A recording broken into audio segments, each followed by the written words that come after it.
नमस्कार मित्रांनो, आजच्या व्हिडिओमध्ये आपल्याला शिक्षक पद भरतीबाबत प्रसिद्ध पत्रक जारी करण्यात आले मित्रांनो। News bulletin. आजच्या न्यूज बुलेटिनमध्ये शिक्षक भरतीबद्दल नवीन अपडेट काय दिले ते आपण या प्रसिद्ध पत्रकमध्ये बघायचं आहे मित्रांनो। दिनांक 14/5/2024 ला प्रसिद्ध पत्रक जारी करण्यात आले मित्रांनो। चला तर मित्रांनो, आपण व्हिडिओ स्टार्ट करण्यापूर्वी तुम्ही या चॅनलला फर्स्ट टाइम आले असेल तर सबस्क्राइब, लाईक, शेअर आणि बेल आयकॉन प्रेस करायला विसरू नका मित्रांनो। बघा, फर्स्ट पॉईंटमध्ये काय दिले मित्रांनो, राज्यातील विधान परिषदेचे कोकण विभागातील शिक्षक व पदवीधर तसेच नाशिक विभागातील शिक्षक मतदार संघातील निवडणुकीचे कार्यक्रम दिनांक 8/5/2024 रोजी प्रसिद्ध झाला होता व तत्काळ आदर्श आचारसंहिता लागू झाली होती। त्यातून शिक्षक पदभरतीसाठी सूट देण्यासाठी शासनाकडे दिनांक 10/5/2024 रोजी प्रस्ताव सादर केले होते मित्रांनो। हे बघा मित्रांनो, प्रस्ताव केव्हा सादर केले होते शासनाकडे? 10/5/2024 ला प्रस्ताव सादर करण्यात आला होता।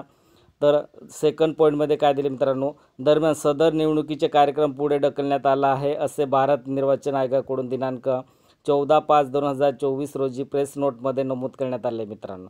हे बघा मित्रांनो, भारत निर्वाचन आयोगाकडून दिनांक 14/5/2024 रोजी प्रेस नोटमध्ये नमूद करण्यात आले मित्रांनो। त्यामुळे विधान परिषद निवडणुकीसंबंधी आदर्श आचारसंहिता अंमलात आता लागू राहणार नाही मित्रांनो। बघा, इथे काय म्हटलं हे लक्षात ठेवायचं। काही जिल्ह्यामध्ये समुपदेश प्रक्रिया सुरू झाली मित्रांनो, काही जिल्ह्यामध्ये बदली प्रक्रिया चालू झाली। तर आता हे म्हटलं इथे परिषद निवडणूक संबंधी आदर्श आचारसंहितेचा अंमल आता लागू राहणार नाही असं म्हटलं मित्रांनो या लेटरमध्ये। बघा, थर्ड पॉईंटमध्ये, त्यामुळे शिक्षक नियुक्ती संदर्भात यापूर्वी दिलेल्या सूचनाप्रमाणे तातडीने कारवाई सुरू करण्याच्या सूचना सर्व शिक्षण अधिकारी व अन्य स्थानिक स्वराज्य संस्थांना देण्यात आल्या मित्रांनो। बघा मित्रांनो, हे लक्षात ठेवायचं आहे। आता ही भरती प्रक्रिया चालू होणार आहे।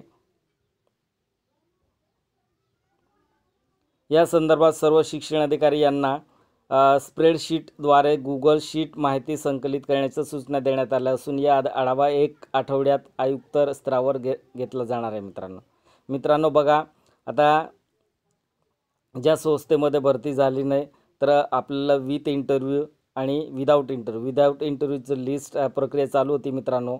तर आता विथ इंटरव्ह्यूची पण लिस्ट 1 आठवड्यात त्याची प्रक्रिया पण चालू होणार आहे मित्रांनो। बघा, नेक्स्ट पॉईंटमध्ये काय म्हटलं, शिक्षक भरती गतीने व्हावी या दृष्टीने वेळोवेळी आढावा घेण्यात येत असून या संदर्भात राज्यस्तरावर दिनांक 10/5/2024 रोजी सर्व शिक्षण अधिकारी यांना आढावा बैठक घेण्यात आली होती। त्यामुळे काही जिल्ह्यांनी अडचणीबाबत कारवाईचे संभाव्य उपाययोजनेचे प्रस्ताव पाठवण्यात आले मित्रांनो। बघा मित्रांनो, नेक्स्ट पॉईंटमध्ये संपूर्ण भरती प्रक्रिया पूर्ण करण्याच्या दृष्टीने शासन प्रशासन स्तरावर अनेक अंतर्गत प्रक्रिया सुरू आहेत। त्याबाबत ठळक निष्पत्ती घडेल त्याप्रमाणे बुलेटिन निर्गमित केले जात आहे मित्रांनो। बघा मित्रांनो, अशी नवनवीन अपडेट तुम्हाला न्यूज बुलेटिनद्वारे दिले जात आहे। आता ही न्यूज बुलेटिन तुम्हाला कोणत्याही व्हिडिओवरती बिलीव्ह करायचं नाही मित्रांनो। जे एकमेव आपल्याला जी माहिती दिली जाते ती न्यूज बुलेटिनद्वारे दिली जाते मित्रांनो। प्रक्रिया काय चालू आहे आणि काय कुठपर्यंत आली प्रक्रिया हे सर्व डिटेल आपल्याला न्यूज बुलेटिनद्वारे मिळतं मित्रांनो। बघा मित्रांनो, नेक्स्ट पॉईंटमध्ये काय दिले, अभियुक्त धारकामध्ये संभ्रम अथवा निराशा निर्माण होईल असे काल्पनिक वेगवेगळे मुद्दे काही मंडळी रोज उपस्थित करते मित्रांनो। बघा मित्रांनो, हे लक्षात ठेवायचं, हे पॉईंट व्यवस्थित लक्षात ठेवायचं। निराशा निर्माण होईल असे काल्पनिक वेगवेगळे मुद्दे काही मंडळी रोज उपस्थित करत आहे असल्याने निर्देशनात येत आहे। भरती प्रक्रिया न्याय व कोणत्याही खोडसापणाला थारा न देता पूर्ण करण्यात येत आहे मित्रांनो। त्यामुळे संभ्रम अथवा निराशा पसरवणाऱ्या प्रवृत्तीपासून सावध राहावे। ज्यावेळी महत्त्वाची घटना घडतील त्यावेळी बुलेटिनद्वारे माहिती दिली जाईल मित्रांनो। बघा मित्रांनो, आता जी प्रक्रिया चालू आहे, विदाऊट इंटरव्ह्यूची प्रक्रिया चालू आहे, ती कंप्लीट झाल्यानंतर एक बैठक झाली मित्रांनो। आता जे संस्थामध्ये भरती केले जाणार आहे विथ इंटरव्ह्यूचे ती प्रक्रिया पण येत्या 8 दिवसात ही प्रक्रिया चालू होणार आहे मित्रांनो।